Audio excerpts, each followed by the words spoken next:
毎度毎度何かやらかさないと気が済まないのかお前は。王様と姫様さえこっそり討ち取れれば無力化できるのに、なんでわざわざ呼び寄せるんだ。 Well, that does suck. But I can't hear them, so it's a great time to start, I think.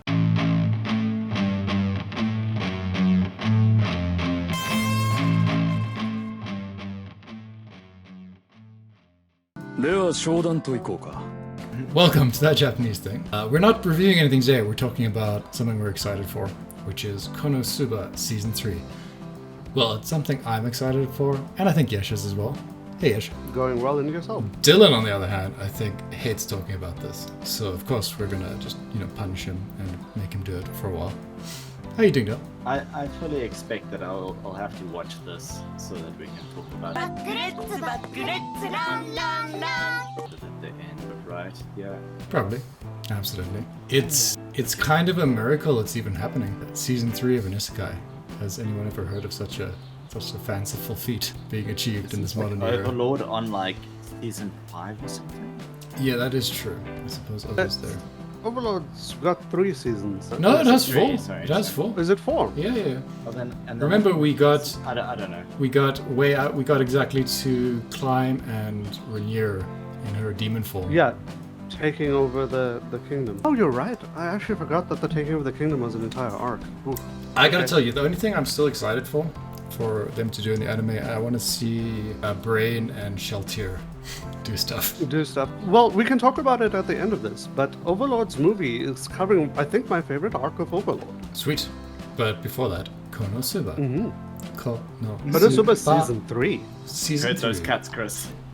What cats? We're the cats. We're the cats. Oh, we're the cats. Yeah. Well, Yes. Konosuba is about 3 idiots and Kazuma. And their various things. The show is just about 3 idiots, so I guess we're qualified to talk about it. Does anyone not know what the show is at this point? It's basically one of the most beloved isekai, I would say. It's had its fair share of popularity. To the point where people are actually confused that there wasn't a Season 3 faster because of the rate at which games and figures for this sell. Yes, so I was looking on Reddit earlier, just looking at the Konosuba threads, and there was this, probably a kid asking, why hasn't there been a Konosuba season earlier? Is it just like a COVID thing? And so, like, a guy gives like a extremely measured response for a Reddit post, and he's like, well, anime is basically an advert for light novels, and you only really get a first season of most things to sell some more light novels, and if it does really well and sells a lot of stuff to get a second season, it has to do really, really well to get a third season. And he goes like, we haven't got, a second season of this, and it took a decade to get a Devil Part-Timer season 2, and then he mentions like, no game, no life, and it's like, and we haven't got a second season of No Game, No Life. And that's when the thread stopped being about Konosuba. And literally every other comment after that was like, yeah, why haven't we got a No Game, No Life? Because it's bad. 最高級の紅茶が入りましたわよ、カズマさん。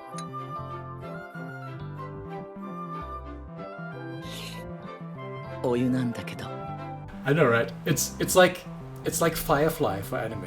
People just can't let it go, and it was just like one of those like perfect moments. Like, it's 2024 and this is still happening. But it's habits form, right? Habits form. I think it's the same as Half-Life 3 in gaming. I don't think if Half-Life 3 released with the tech they had when they had Half-Life 2, that anyone would be that interested or excited for it. But you can't help but feel like you need to remind Valve that the number 3 exists. Right. But it doesn't really, right? Not for Valve. Not really. No. I mean, the tech has something to do with that, But that'll be going off topic. The tech is the same. The company is the same that is making the season. Most of the people are the same. I will say one of the reasons to look forward to this is that the voice actors for this, the group of voice actors behind the main cast, have been consistently lobbying for it on Twitter for years. They do and the like fact that they are so excited for it. Cast, like once every couple of weeks. They just get together at one of their houses and just do Konosuba stuff. Yeah, they're great. And the fact that they're so busy and they're still doing that just tells me that the passion for the project is super there. No, apparently, voice actor Adlib, the hi, I'm Kazuma. Kazuma desu. Came about. Right. I didn't realize that, and that's one of my favorite jokes from the anime. I've been rewatching Isekai Quartet, and all the Kazuma death jokes are just wonderful every time it happens. どうもカズマですって言ったっけ。はいカズマです。見たかカズマ。はい見ましたカズマです。はいカズマです。 But it's the same voice actors for the main cast, and they've replaced the director, the line director, with the guy that Kaguya-sama, Love is War. I don't know how I feel about that. I mean, like, that show's Solid, pretty good. honestly. Yeah. But Because it's got the gag comedy, which is exactly what this is. Yeah, I guess so. And like the hard cut kind of humor, right? But the guy that used to be the director has been promoted to like a higher tier of management for the series. この世の春が来たと思ったこともありました。勘違いでしたわ。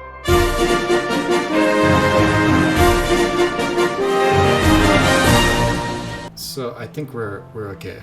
It's not like they've like changed like a major function of his role. So we're probably safe as far as production has gone. Based on hints that we've been hearing from production staff and voice actors, I can't help but feel like what's actually happened is somebody took a file with a group of names of people willing to work on the project and violently shook it until the names landed in a position everyone was happy with. For like 4 years. I don't. Do you think so? I just think this was like. I think they probably would have made it sooner if like the pandemic didn't happen. I also. I suspect that would have cut a year or two off, but I also know that like there was no movement on it even just before the pandemic. And well, no. Just remember, like literally just before like 2020 was the movie, which did really well. But the author said that there was no talk of a season 3, and that he was pushing for it, but he was not receiving any response. Yeah, no, I sure, but maybe it would have got going a little bit quicker if. Quicker, yeah. Maybe. And then we got the Isekai Quartet stuff, and maybe that kind of helped push for a season 3 of it, because that served basically to promote every other major Isekai in Kadokawa's like pre-existing Isekai Quartet bouquet thing, right? They did Overlord, which we've spoken about. They did the Tanya one. What else did they do in that? Rising of the Shield Hero. Yeah, there was a cameo. But ReZero was the other main one of the 4. And then they made a movie. Did you watch the Isekai Quartet movie? No. Oh, me, no. No. Okay. You should do that. It's like probably features the Konosuba people. But that was like a weird kind of. That's a thing that felt like, okay, well, we can't make like a real movie A new series. at this time because we don't want to do stuff during the pandemic, so we're going to just make this really easy to do project thing. So I think As maybe, a side note, yeah. Kadokawa made a short of Irons from Isekai Quartet, meeting Shadow from... Yeah. No, I saw it. It was entertaining. Didn't they swap bodies or something? They temporarily swapped bodies, and Shadow acted perfectly because that's all he does, he acts. Yes, yeah. And Irons struggled to adapt to social situations because that's what he does. His emotions weren't suppressed anymore or whatever, or something. Yeah. It was fun. It was very good.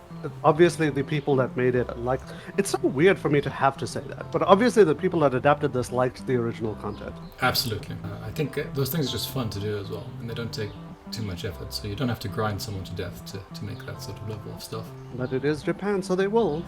Well, they'll try. There's only so much they can do. Every season of Konosuba so far, though, Yash, has been 2 novels, more or less, right? Roughly 2 novels in the adaptation of each season, Yes. and the movie adapted Volume 5. Movie adapted Volume 5 with maybe a little bit of 4 sprinkled in there, just as like a taste. We've got up to 5. And now we're moving on to things which I think I don't know. Maybe the world has just sort of changed a bit in the 10 years since this has been offline. The content was the whole reason why you said this season would never be made. また冒険話を聞かせてくれますか？ Absolutely. Correct. Right. Yeah.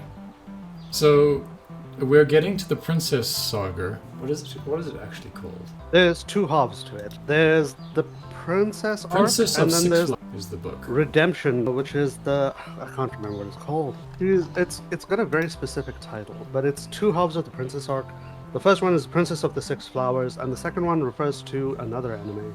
I don't remember. So the volume after that, volume 7, is about the the brides. It's when darkness gets sold off by to the no, spoilers there. Sorry guys. To the nobleman who turns out. And those are the two things we're gonna have this season be about. But as Yesh and we were talking about in our private lives offline, is that they have to do like Veneer and Whis. Yeah, Whis is her name, right? Wizard. Wiz, right? And like Kazuma's relationship with him, because we don't see very much of them in the anime. They just every now and then we have like a short scene of them having tea together or something. But they're kind of really important to like Kazuma's arc as a character in the books, because they allow him to like get money and improve himself as a person, actually like experience something from someone else's perspective. Eventually him to like get a small amount of power in this world in terms of his like leveling thing that happens at some point. So yeah, they're critical to Kazuma. But yes, you said like you thought they left out a whole bunch of stuff with him. So this is what I think is going to happen in the anime. They have specifically been cutting out the Dark General storylines from the anime. So our masked character, who's like the actual person with making money in this story, and Wiz, who's the storekeeper but like terrible at it, they both have had their storylines largely removed. And I think when we had the Hot Springs arc back in season 2, they also significantly cut out the two generals that were in that storyline. The only general whose storyline largely stayed intact was Beldia, the first demon general that we encounter. Mostly because his main storyline was being tormented by Megumin. But I think that there's an entire subset of novels, like almost 4 novels, that are going to get cut from the show. I'm like actually pretty confident about this. Well, not the show, sorry. I mean the overall, if we continue with the story. And I suspect that we will get one more season after this, and the entire thing will be done. They'll finish the story. カズマさんとの付き合いも長いけど、ほんと無茶するわね。大丈夫さ I mean, if they do, that's fine, obviously, because like we're not likely to get many more seasons, and I'd rather Yes, they indeed. finish it than like spend the next 30 years making a season once a decade. Yeah, making a season once a decade is just not going to work. But if you cut out the general storylines, which they have already done in the first 2 seasons, you can actually remove a fair bunch of the next set. There's an entire sub-arc where our boy just ends up subservient to a woman that can punish you if you feel gratitude to her. And I think they're just going to cut that entire thing out. And yeah, the next 2 arcs that we're going to be covering, if you remove the generals from it, we get an entire new subplot of where the story is going to go regarding the second goddess that our hero obviously likes in the anime so far. And the development of Kazuma a little bit more to be like, I'm not going to call him like more human, because he's already very good as a human character, I will say. That's something that Yeah, the he's show, very human. He's just not a very Yeah. good human. I'm specifically bringing that up because I find that most isekai don't develop their main character. Their main characters tend towards being hollow.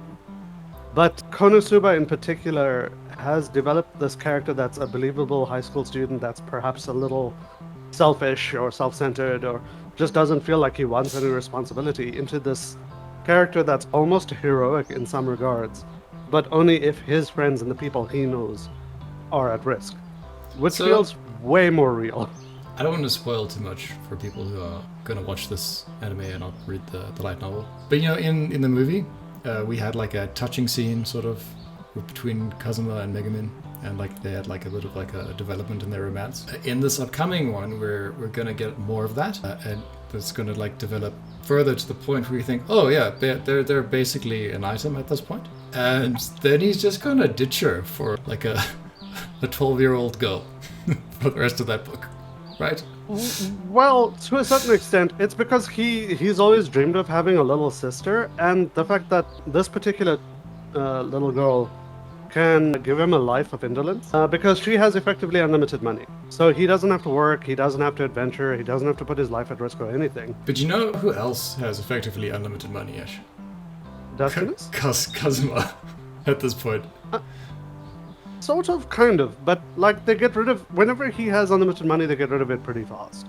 Yeah, I mean, Sure. Because he had to use his semi-unlimited money to buy the stuff to get rid of the evil count that was suing him for the wall damages. That's true. Then So he he's got, lost his infinite money again. Yeah, but as then far as I'm aware. like almost immediately after that, he got 3 times that amount of money, and this basically turns into a revolving thing with Kazuma, where he gets a ridiculous amount of money, and he the loses money it immediately. the money gets ridiculous, like the amount Yes, of, it does. It does become nation altering. He bankrupts a country at some point. to piss off a prince that hit on his sister. Yes. Yes, Fake so, sister. So I mean, Kazuma's ability to earn money seems well established, and probably even he should realize that he doesn't actually need money. So that just kind of makes him like worse in terms of like morally as a human, in my mind. I still love his character though. It's very entertaining to watch, but not. I appreciate the gag at least, and I suspect that Aqua is involved in a lot of his like super good luck. Because that's literally the role she serves. She has like super bad luck, which gives Kazuma super good luck. That's his character trait. That's the only thing he has. Yeah, so all the bad things happen to Aqua, which kind of And the affects blessing that- Kazuma as well, but he gets the upside of it quite often as well. The only blessing he got from her was that he has super good luck. So yeah, he makes money in part because of that hyper good luck. But also because of that hyper good luck, he also has a tendency towards having to get rid of it to save the people that are close to him. Which once again goes back to, this is why I appreciate him so much as a character. But he encounters a little sister that offers him unlimited praise and unlimited money, and so he immediately becomes the worst person in the universe. I mean, the good news is, it's never like properly romantic or anything. There's lots of talk about how much he loves her, but he doesn't mind someone else. Like, he doesn't see himself being with her in that way. He sees himself spoiling her for the rest of her life, kind of. And like, Sincerely hope he you're right, ruins but- her. He like properly ruins One her of as well. the chapter's names is "May I re-educate this intelligent girl." So she's like the perfect little, like regal, noble princess. When She's he meets her, very smart within, and responsible. within 2 chapters, she is like a complete delinquent, layabout, wasting her time and life, and kind of like on the run with Kazuma shortly thereafter. But the story goes on to show us that there was actually a reason for that as well, which Kazuma didn't initially like intend to be teaching her. Sure. But he teaches her something. He makes her a better princess because she's too selfless and has given up on her childhood to become the perfect administrator. Yes. And Kazuma hates that. But there is a little bit of like spillover that's never going to be cured from her character thereafter. Yes, yeah.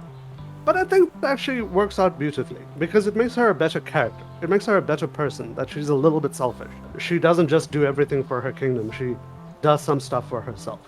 In particular, running away with a sword to go kill a dragon. I do.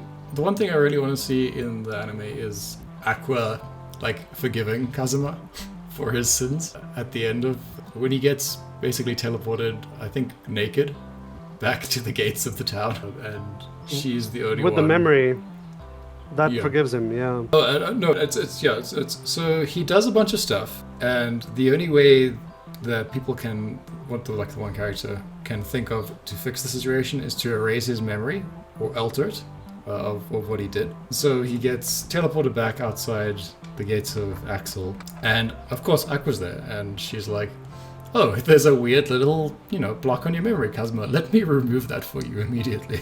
And then he just has to deal with all the guilt that for what he's done in like the sober light of day immediately in that moment. I can't wait to see that soon. For me, I can't wait to meet the prince. I think we're gonna meet the prince in this season. Because the second half of the... I don't think that Princess happens arc. until like the 8th book though, the 9th book. No, I'm looking at the summary for Volume 7. Yeah. She's got her marriage arc in Volume 7. Oh, okay. Then we have some trouble towards the end of that book that reveals the new storyline to us, which I'm hoping that we like actually focus on as the main storyline for the season. The Chris arc, if you know what I'm trying to talk about. Yeah, so there is a character, well, there's 2 characters that we've met in the story who are going to have a arc in the Princess Saga, and That's going to happen in book 6 though. I don't think that's going to happen in book 7 because it all has to in happen book 7, in, her ring. in the capital. Yes, yeah, it does happen in the capital. Yeah. But her ring in the wedding is not the end of that arc, but it's like the culmination of that arc. Yeah. Because the armor is the end of that arc, but we'll ignore the armor for now because I hate that character. But yeah, Kazuma starts to work for a new goddess for a while. And like the background storyline of the show changes quite a bit because like we get to learn more about the world and everything. And it actually improved the setting for me that Eris is so active and like capable. I mean, she is the archetypical kind of well put together fantasy goddess who has the best interests of her people because Aqua is so incapable of doing that. And the whole point of the show is to make fun of the stereotypes of isekai. And Aqua being the like hand out unlimited power to irresponsible teenagers from Japan. Yeah. And then just send them on their way. Eris is literally dealing with that as the consequences in this arc. And it feels so like weird, but an author taking responsibility for the actions of a premise that he didn't even make feels really nice to me, if that makes any kind of sense. Like that they're trying to add a sense of realism and like understandability to a setting. 俺の名は佐藤一馬。あまたの強敵を誇りし者。行くぜ、相棒。チュンチュン丸。違う。 It actually hand wave. really makes sense in a way it shouldn't. It's quite well thought out in some regards. I mean, obviously it's a comedy, so you don't, As we don't think too explore hard more about of it. As we explore more of it in particular, yeah.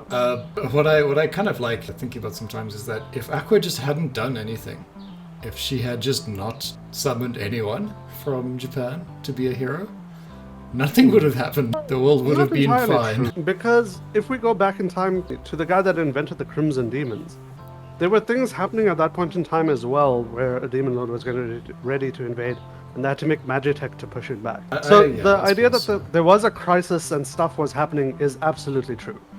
But the continuing summoning of heroes is because the previous set of heroes that were sent caused problems. I mean, including that first one, right? Because he made like the Fortress Destroyer. Yeah, he made all of the problems. all of the He problems. literally, he helped the reincarnation of the Demon Lord. The whole reincarnation thing is only happening because the idiot previous hero put too much magic into it, and the Demon Lord can use that magic to resurrect himself.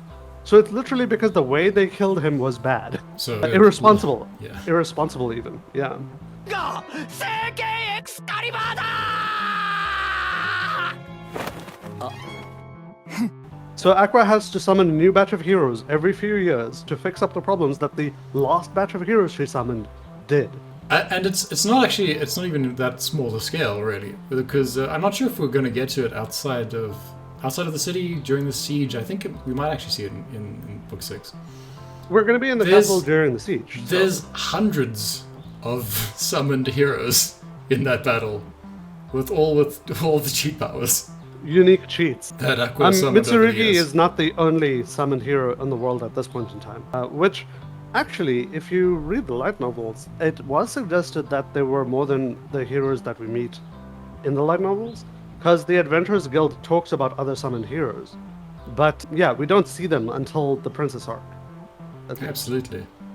To the point when where everyone comes to the you capital. know, there's always that stereotype in isekai where they talk about this guy has black hair and black eyes. How strange in this world, as if that is a weird thing. But the Japanese people like bringing that up. But no, in this world, they're like, yeah, you're a summoned guy, right?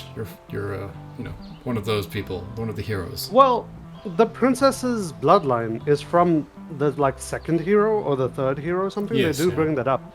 So the entire bloodline of the royals has wickedly insane magic power. They also imply which that's is- why she has the moral failings, like the genes for the moral failings. Or Failings to become a delinquent immediately. Yes, yeah. Okay. So there's a lot of good stuff that's coming from a world building and character building perspective.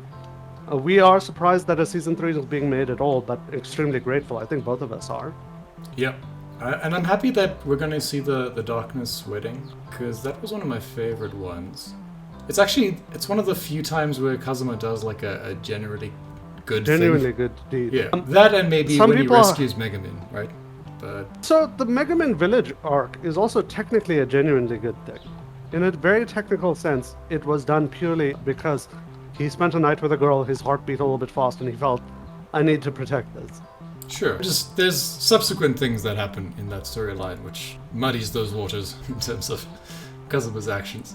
Some of them are sweet though. Don't get me wrong. But Darkness, he does it just, just to be good. That's generally, I think, the only time where there's she very gave little... him a particularly sad look, and he couldn't stand the guilt of it. Yes, yeah. It's one of the two altruistic things he does in the series for no reward. Well, he does go on to explain that he feels responsible because the reason why the Dustinus family is in debt in the first place is because Aqua broke the wall. Yeah, that's true. So he does feel guilty about it. But he doesn't do it because, he's going to get something out of it, necessarily. Just mostly does it out of a sense of loyalty to her. And I kind of like that. Well, I'm not going to actually go into that. But there's a nice scene between them. It's weird that we're going to end on that. I wonder if they'll swap the order of events. If I almost certainly believe they will. Yeah, it makes more sense, doesn't it? Because it seems like a much smaller scale thing, the Darkness arc, and then the Kingdom thing feels like a much bigger end boss fight. The thing I'm afraid of is that they'll edit some stuff in from volume 8, and then they'll push the capital arc later for the next season. Because the capital arc can literally be used to end the series. Because I don't think we're going to see the siege. Well, no, I think we have to, right? I mean, well, maybe you're right. Maybe they'll take book 6 and book 8 and book 9 and make them all into one thing. Correct. That's kind of exactly what I think. I think we're going to. No one knows what we're talking about, so let's just explain this. So 3 of the books are kind of similar in they happen in the capital, or around the capital, or with the princess and the. And they involve politics and families to a larger. And Kazuma and the companions fighting the Demon King's army and their generals, right? So the Demon King's army and the generals, right? So we're supposed to meet 2 generals in these 2 books, and we're supposed to start the. So it's a bit difficult, but we're supposed to experience some sabotage, and then the beginning of a siege literally is book 8's beginning. But also, we are doing some background stuff involving the Dustinus family and another family that's the Princess's Guardian's family, and a series of magical artifacts that have been placed here by Aqua that are now disrupting world balance that Kazuma has to kind of become a thief and effectively steal with Eris assisting him. Also, Aqua Based has on no what idea I'm what they remembering, are and how to do anything about them. And they have no method of stopping them because they're literally God's gifts. But I think what's actually going to happen is it's possible, and I hope that my fear is not realized here, we'll push away all of the Demon King arc, all of the generals and the siege and everything. I think all of that's going to go. And I think what's going to happen is we'll get the Kazuma sister arc with the princess. We'll get some dark hints about pressure on her to get married. But we'll focus on the Dustinus La Latina stuff first. And then we'll go into the thief arc, and we won't touch on the sabotage, the weird cult, and the beginning of the siege at all. So, going off the preview, the little snippet we've seen so far, we're going to see Chris as a thief, right? Yes, yeah. That's what definitely I'm at saying, least going to be introduced to the princess, and we know for sure that Darkness's wedding is going to be a major part of the story. Is a major part of the thing. Yeah. But everything else is kind of up for grabs at that point. I think you might be right. The reason why I'm saying they're going to push off the princess arc is because part of the siege stuff, after the siege, she has that entire meeting with the foreign prince and Kazuma, schooling him, effectively. Right. And I just don't think they're going to put 2 wedding arcs in the same season. The one thing I want to see in the anime at some point. So if they do that and they are intending to make a 4th season, that's great. I really want to see that Aqua siegecraft prowess that we've seen in that one book. The fear I have is that the entire siege of the capital and the battle is going to become a movie. That we're going to, that was almost 2 novels worth of stuff. And that they just scrap it as a season and they just adapt it as a movie. I mean, that would be fine, I suppose. I would feel bad because there's a lot of sub stories going on. I know on the other side of the coin, the anime has dumped most of the side stories. Maybe it's not too important. I kind But of there's a feel lot like of stuff that happens Yeah. that makes the world feel better.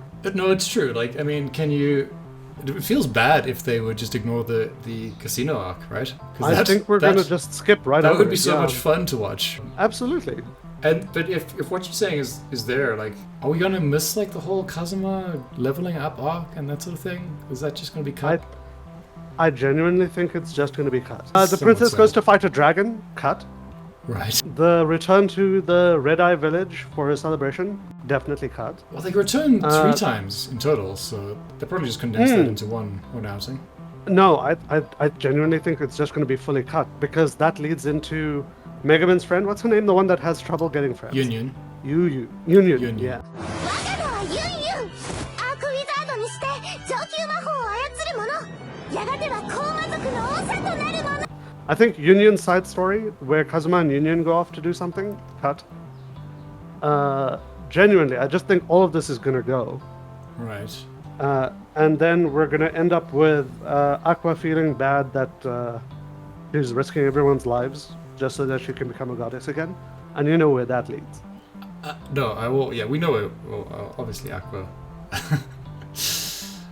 Aqua feels compelled to do something at some point, which is a bit dramatic, but very Aqua. Mm-hmm. I love, but I mean, it's entirely Kazuma's fault though when you think about it, because he has a prolonged period of intense wealth and stability in like 3 or 4 of the books, right? Yes, the Princess arc and the arc immediately after that, he has a ton of wealth, Yeah. which Even House Dustinus book kind of 10, provides 11, technically. 12, 14, that sort of area, he's like things kind of get settled for a while in the story. And yeah, Well, I think the reason why they're settled is because the books try to explore everyone else's storylines. sure. 1011 explores the Crimson Clan and Megaman finally like becoming an adult in a way. Then we go into House Dustinus and like their next arc in 12. 13 and 14 largely involve Wiz and 2 more generals appearing, plus a suit of armor that I don't like. Right. Yeah. Does the princess end up wearing that armor? I can never remember. I just remember being extremely hateful towards him I mean, because doesn't he wanted her to wear him. doesn't Darkness end up with the armor? I think Darkness does end up in the armor. I think she really enjoys it. No, well, that's the thing, right? He hates it because he's a coward. He doesn't want to be hit ever. Yeah. But yeah, Darkness forces it.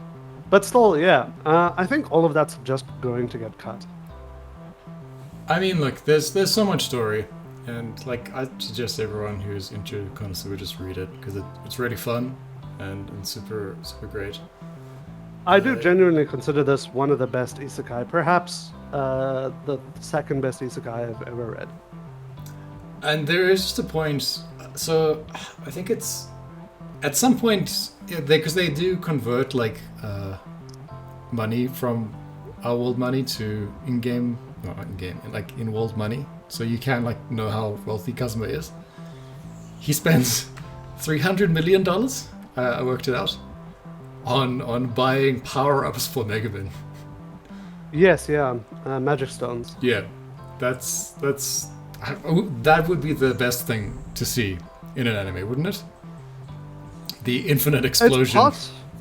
It's part of the. Yeah, I mean, I think if they make the Siege a movie, I think we're gonna see. No. What I'm some of talking them. about is the book 17. Yeah, I know what you're talking about. Yeah. But I think let me put it differently. I don't have faith that we're going to see the end.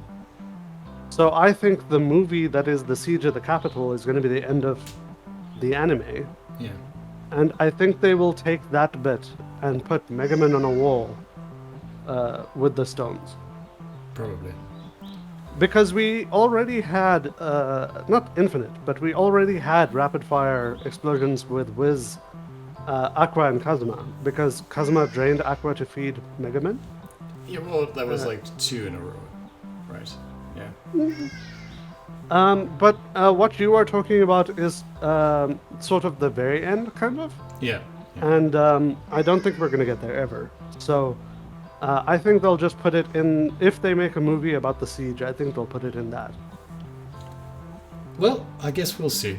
What else? What else is coming up, though? Yes, you want to talk about I'll go first. I did want to talk about two more things. While we are talking about isekai that personally I find to be fantastic and that haven't had updates of recent, Overlord Season 3 has been announced and will be aired in 2024 as well. Same sort of era. This is a movie rather than a TV series, and thus it's almost following the Konosuba strategy.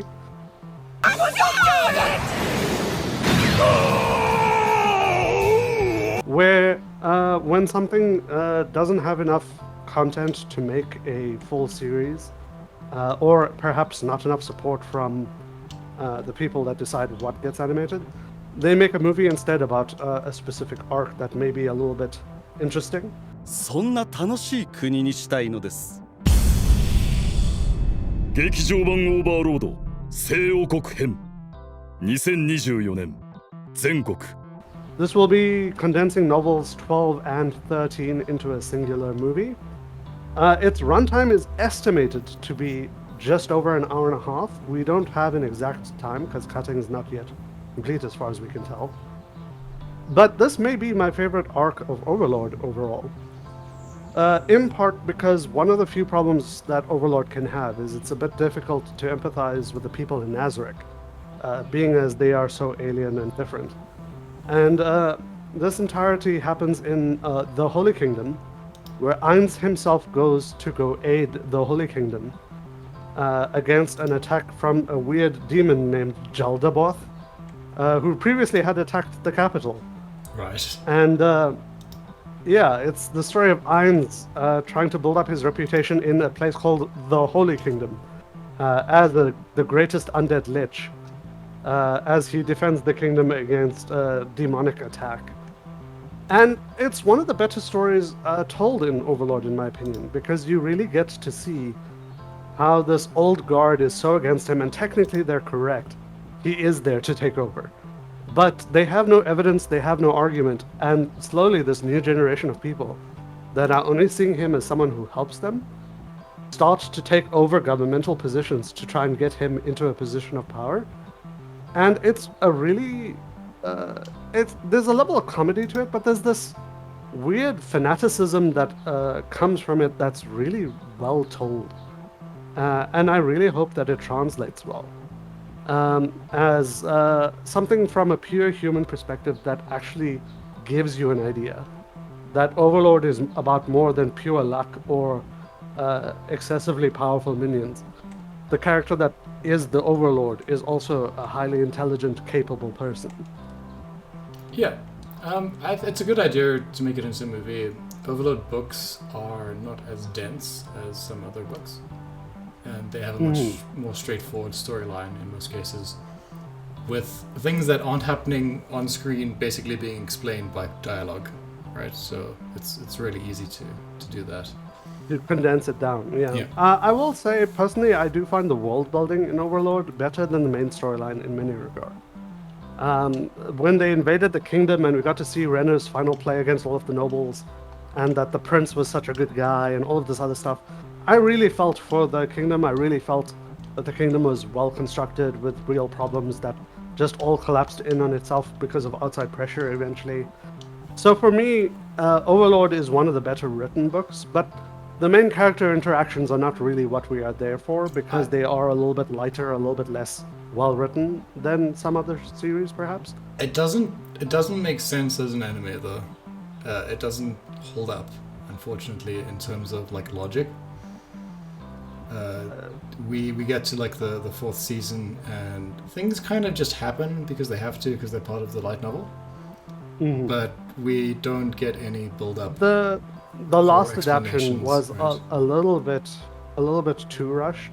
Yeah. Because there was a very subtle political play happening with some of the kingdoms, and they kind of just skated over it, which is You know, when you make an adaptation, you have to do some things different. But they're relying getting- on like fan kind of self-correction to explain the missing bits that they didn't put in the story. Making it just happen does feel a little bit like they've lost some of the nuance of the show, which is unfortunate.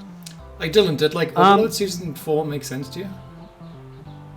I don't think I actually watched all the way up to that.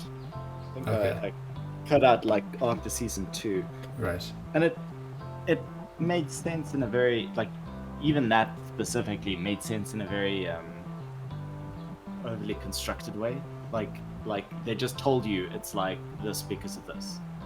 You know, there wasn't like a lot of actual No, like what physics involved. you know, like the whole Renea play, the princess thing. It doesn't come across particularly well in the anime, I think, because we don't get to understand her motivations very well, because there's very little of her in it.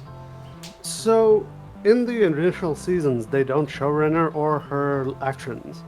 And then in the last season, they put all of the actions that had been occurring in the background in the previous novels, in the light novel, all into one season. So they effectively took this slow burn background villain character and they put all of her actions in like 3 episodes. So it went from like, okay, this vaguely threatening person, okay, this person that's like kind of doing some stuff, to, oh, I guess they're trying to portray her as a psychopath. Yeah. It's just but- like it yeah. loses all subtlety at that point. And so you're like wondering for 3 seasons, why is everything kind of falling apart? Why is no one doing anything about it? In the books, you know what's going on, because obviously, like, you know, There's she's- internal forces, and also the play of the 2 advocates of Nazareth Yeah. are pulling things apart. So Whereas in the the anime just novels, feels a bit hand-wavy towards the end. but the anime does a good job of portraying the action scenes at least. The more direct, okay, this is the culmination of an arc, here's the thing that happens. And as unfortunate as it sounds, the thing that will draw people into reading the light novels is the action-y scenes.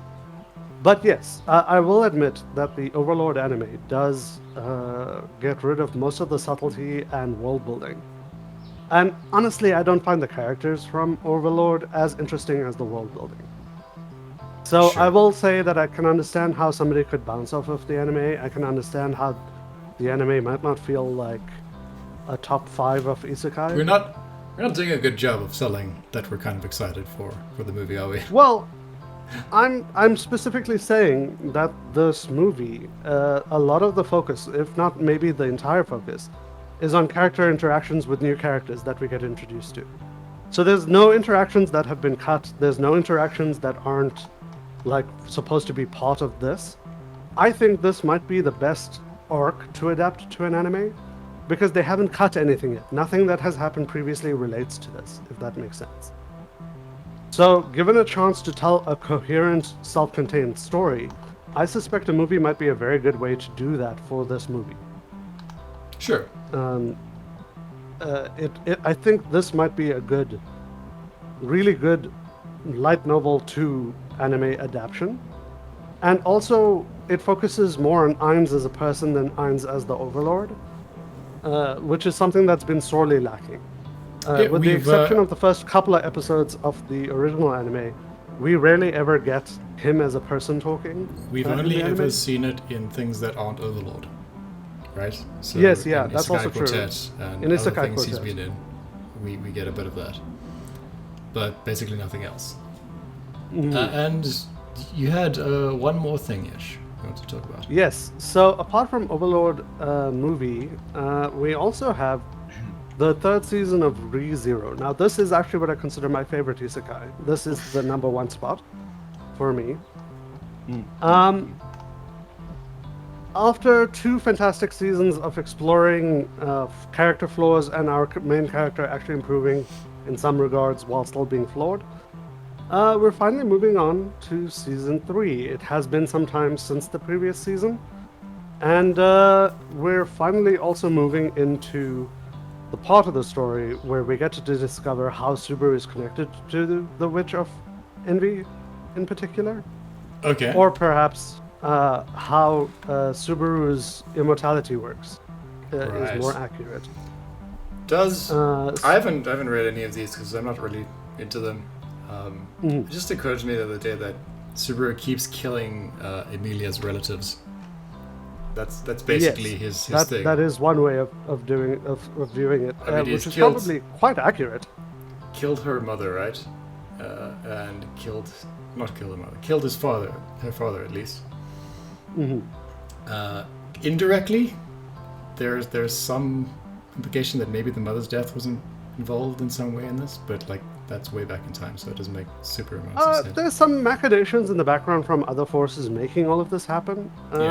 Some of which are like 100-year-old ditches that switch bodies. But yes. So is more of that happening in the upcoming stuff? Yes. Great. The world building is kicking in full power. So season 1 was primarily about building Subaru up into a character that we can follow. Because the initial Subaru is such a waste of space, terrible character that it should be difficult for you to like him at all. Oh, it's hard to watch. But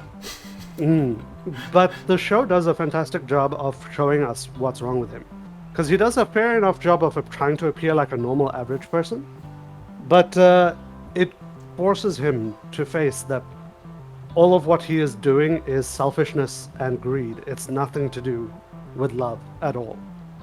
And in fact, I would consider, gosh, I can't even remember his name, but I consider that Bishop of Sloth is Betelgeuse.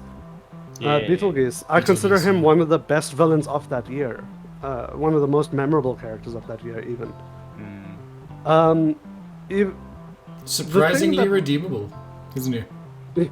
Shockingly evil. But the thing is that the thing that ReZero does spectacularly to me is explaining everyday evil, not world-altering evil, not like superpower evil, but like everyday evil really well.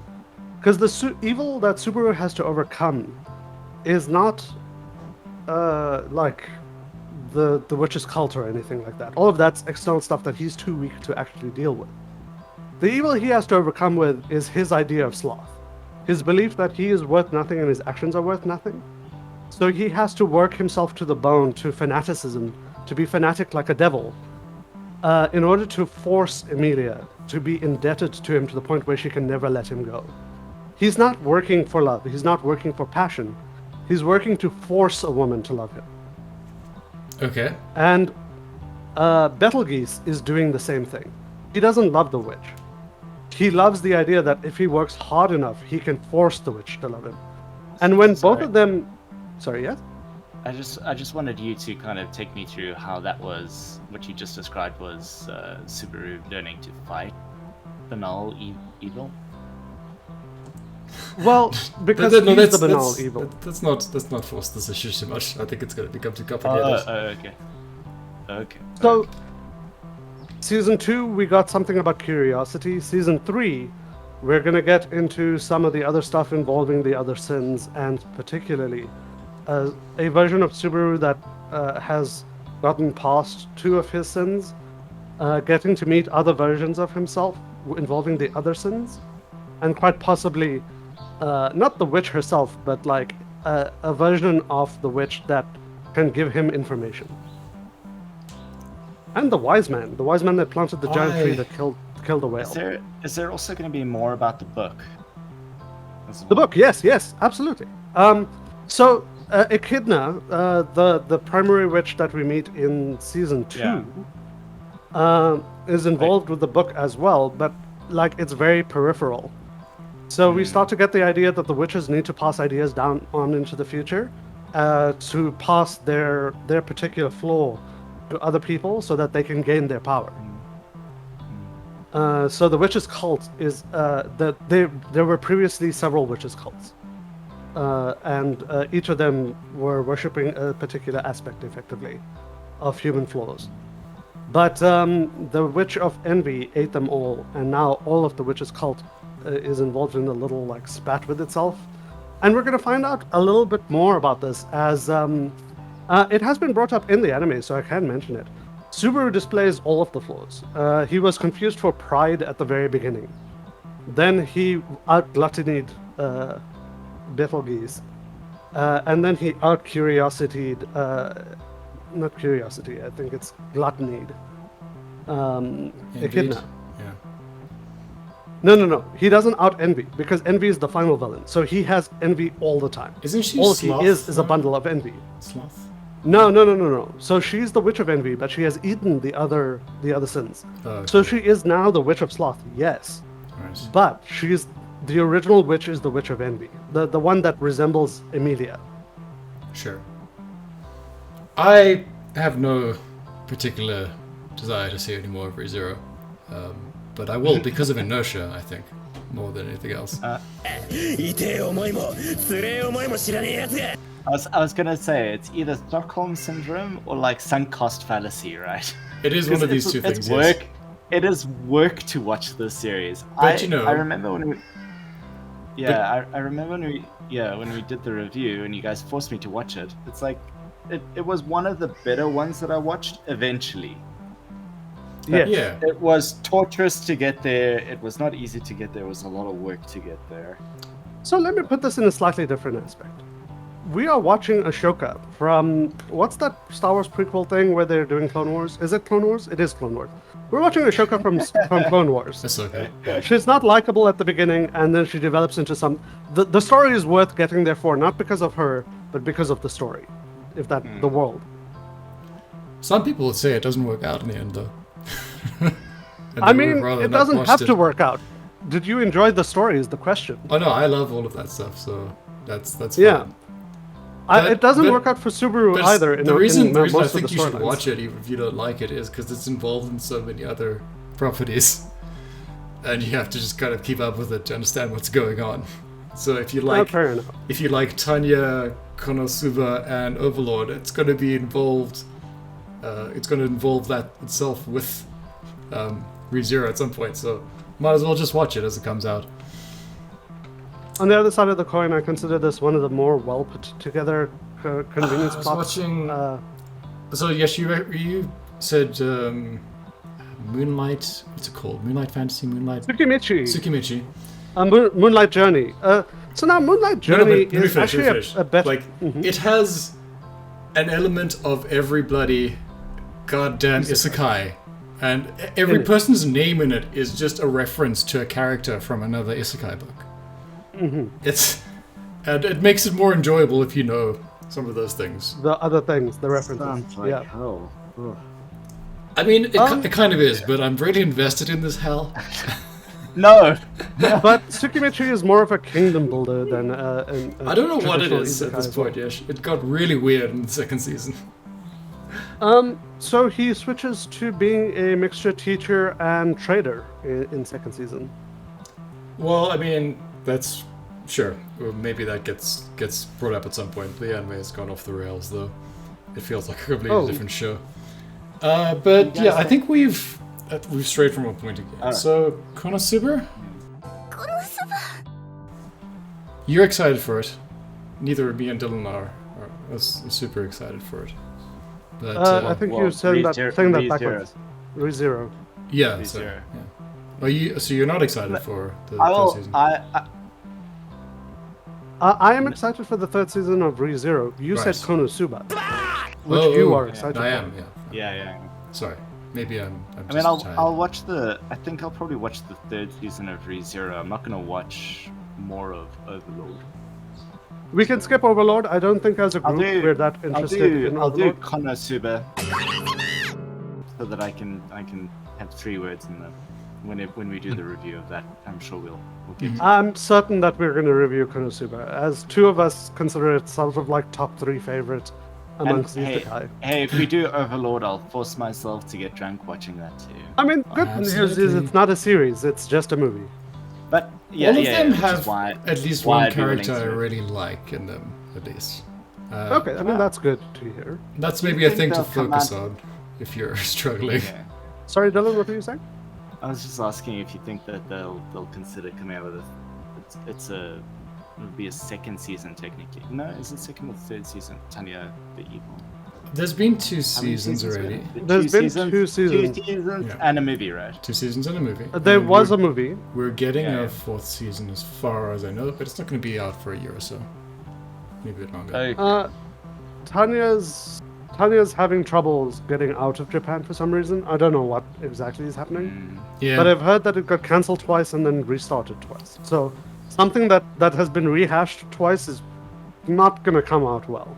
But the first executives two obviously seasons... prefer you guys to me. Must be the case. It's weird because it's But- it's the only isekai not written by like a it's not the only one, but it's the only one not written by like a Japanese guy.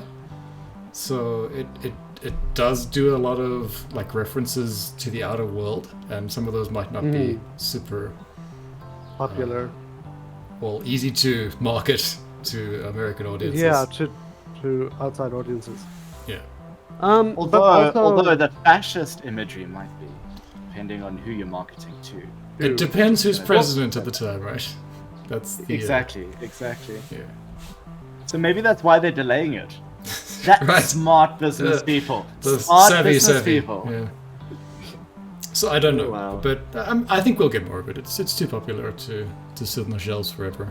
We got a game for it. The problem is, when a game releases for it, they don't like to release an anime near that. Now, it has been 2 years since the Tanya game, so it should be releasing in the near future, if an anime is coming. But one of the reasons why they delayed the anime production previously was they didn't want to release an anime near the game. You make logical points. I just feel I don't think that's logical. I think that if In you 2 release a years' game in an time. anime, they won't kill things, but whatever. Yeah. No, in 2 years' time we'll probably be talking about it.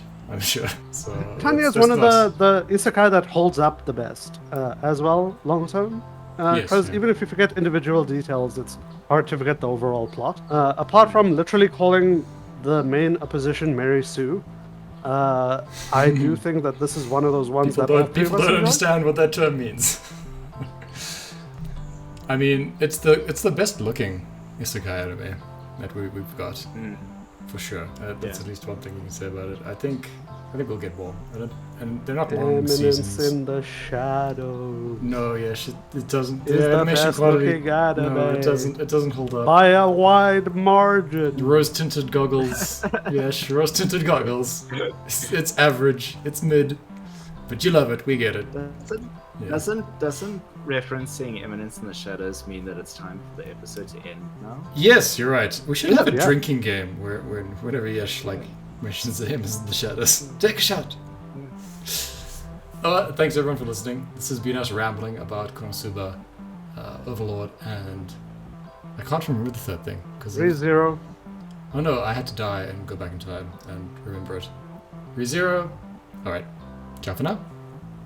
Yeah. Bye.